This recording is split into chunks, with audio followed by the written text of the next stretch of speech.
On to some other news now. The royal family of England is gearing up for the Christmas as Prince Philip has also arrived at the Sandringham estate to join the Queen, who's already present there. The 98-year-old husband of Britain's Queen Elizabeth was discharged from London's King Edward VII hospital, where he spent 4 nights. Prince Philip was dressed in a suit as he walked to an SUV vehicle. Unaided, Buckingham Palace officials on Friday confirmed that the prince was hospitalized as a precautionary measure due to a pre-existing condition. The Duke has now joined the rest of the royal family for Christmas at the Sandringham House in eastern England. A helicopter believed to be carrying Prince Philip arrived at the Sandringham estate, which is the private home of Queen Elizabeth. Queen Elizabeth will address the nation on Christmas in a pre-recorded message. Her yearly Christmas speech will be televised from 3 p.m. until 3:10 p.m. on the 25th of December 2019.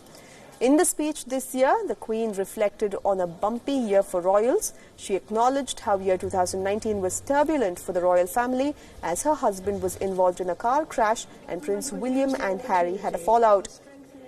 Interestingly, Prince Harry and Meghan's photograph was also missing from her desk in this year's speech. This annual speech is a long-held tradition which sees the monarch address the nation and sum up major events of the year gone by. Sandringham House is a country retreat situated in central England where the royal family traditionally spends Christmas time.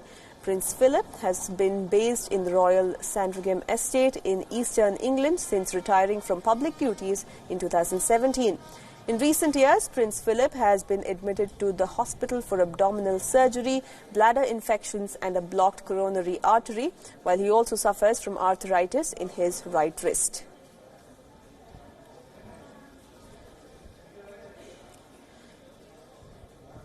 Well, WION's correspondent from London, Holly Hudson, now joins us live. Holly, it's a relief for the royal family. The prince walked out of the hospital without any assistance.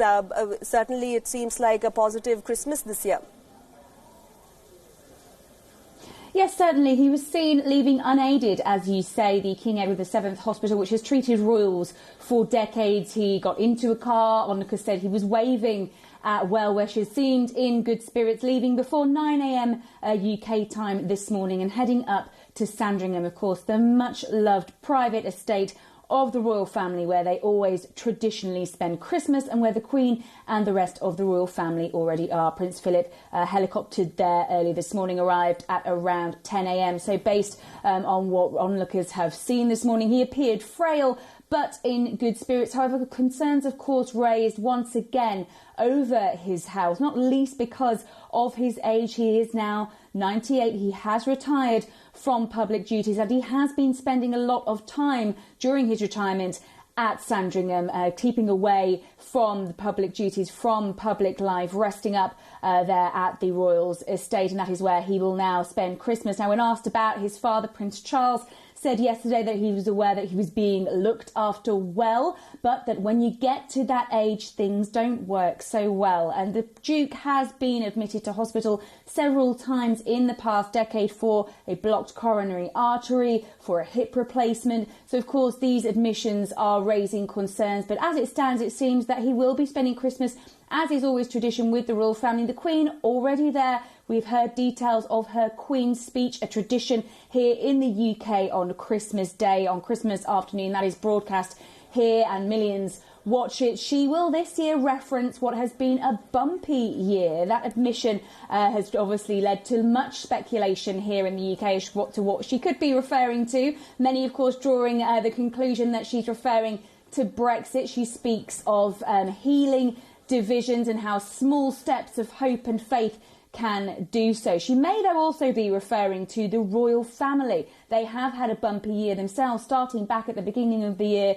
with the Duke of Edinburgh's crash at Sandringham, the car crash that he was involved in that led to him relinquishing his driving licence. Since then, of course, it's been much a year of highs and lows for the royals. Prince Harry and his wife Meghan Markle, the Duke and Duchess of Sussex, as they're now known, gave birth to their first son, a new addition to the monarchy in baby Archie. But they later in the year spoke of their struggles under the media spotlight, particularly following the birth of baby Archie, and of course the scandal surrounding Prince Andrew, one of the Queen's sons.